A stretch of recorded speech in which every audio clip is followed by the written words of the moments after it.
Short खोल गले में बांध, चोरी की वारदात को अंजाम देने की सॉलिड प्लानिंग। राजस्थान के धौलपुर का सबसे शातिर चोर।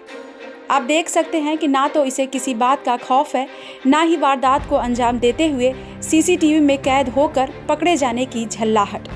सीसीटीवी में आप देख सकते हैं कि धौलपुर के कंचनपुर कस्बे में ग्रामीण बैंक के ठीक सामने धर्मेंद्र नाम के युवक ने एक दुकान खोली है। शाम होते ही उसने दुकान बंद की और घर चला गया। देर रात ये चोर दुकान की शटर तोड़ दुकान के अंदर घुस गया और वहां पर रखे सारे कैश लेकर वहां से फरार हो गया। इस दौरान इस चोर ने करीब लाख रुपए से भी ज्यादा के कैश चोरी किए हैं। चोरी की ये पूरी घटना वहां पर लगे सीसीटीवी कैमरे में कैद हो गई, जिसकी इस चोर को भनक तक नहीं है। इस बात की जानकारी खुद पीड़ित धर्मेंद्र ने ही दी है।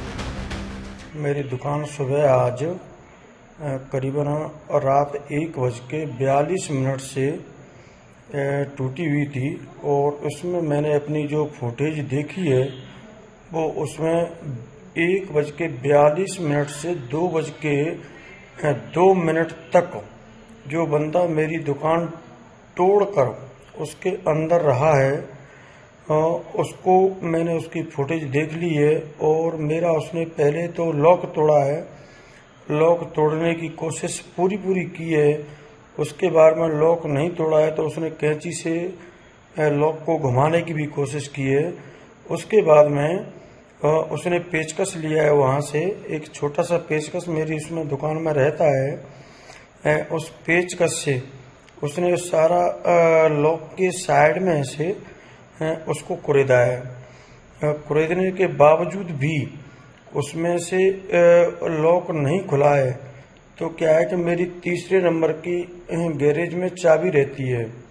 मैं शाम को स्टेट बैंक ऑफ इंडिया अपने घड़ी सुखा ब्रांच से 85,000 रुपये निकाल के लाया था और उसमें से 85,000 रुपये वो थे और 7,000 फटे हुए नोट उसमें जो मैंने अपने गड्डी बना के रखी थी वो भी थे और 10,000 रुपये उसमें पहले से भी रखे थे।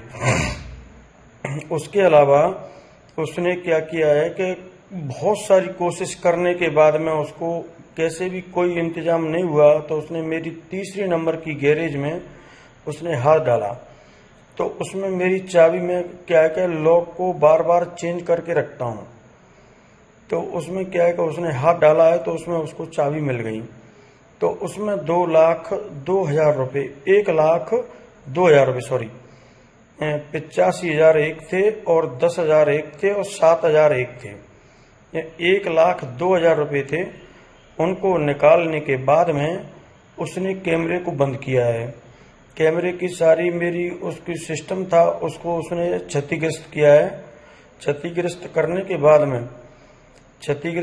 के बाद में वो वहां से निकल गया है। मुझे पता चला है सुबह मेरी दुकान को मेरी सब्जी वाले खोलते हैं, वही बंद करते हैं। तो उन्होंने सुबह खोला था तो ताला मेरा टूटे हुए पड़े थे, दोनों ताले टूटे हुए पड़े थे। तो उन्होंने मेरे लिए कॉल किया है सुबह 6:03 पर। तो मैं सुबह यहाँ से पहुँचा कि ऐसे ऐसे आपकी दुकान यहाँ से टूट गई है। तो मैं वहाँ से देखा, मैंने पुलिस को इन्फॉर्म किया। पुलिस को इन्फॉर्म करने के बाद में जब उन्होंने कहा है कि आप तहरीर दे दो और तहरीर देने के बाद में आप जो भी हो आप उसको कर लो। तो मैंने उसके बाद में उस कैमरे को मैंने ऑन किया था। ऑन करने के बाद में वो बंदा मेरी दुकान के अंदर 12 मिनट तक रहा। 12 मिनट रहने के बावजूद उसने सारा मेरा पैसा निकाला। उसने कोई भी सामान मेरी दुकान के अंदर से नहीं निकाला था पैसे के अलावा, क्योंकि उसको लॉक काटा था उसने, कैसे भी नहीं कटा। तो उसने तीसरे नंबर की गैरेज में से मेरा लॉक की चाबी उसको मिल गई कहीं। तो वो लॉक खोल के मेरा 85,000 जो मैं बैंक से लेके आया था वो था और 10,000 रुपये मेरे उसमें पहले से थे और 7,000 रुपये मेरे फटे हुए पड़े थे। उसमें 100 के, 10 के, 20 के, 50 के, 200 के, 500 के जो भी थे वो सारे के सारे मैंने गड्डी बना के रखा था। तो वो सारे के सारे लूट ले गया और 85,000 वो ले गया और 10,000 वो ले गया। टोटल मेरे मतलब 1,02,000 करीबन रुपए मेरे ले गया। फिलहाल धर्मेंद्र की शिकायत पर पुलिस ने केस दर्ज कर लिया है और सीसीटीवी की मदद से चोर की तलाश की जा रही है। पुलिस का कहना है कि जल्द ही आरोपी चोर को गिरफ्तार कर लिया जाएगा। ब्यूरो रिपोर्ट, क्राइम तक।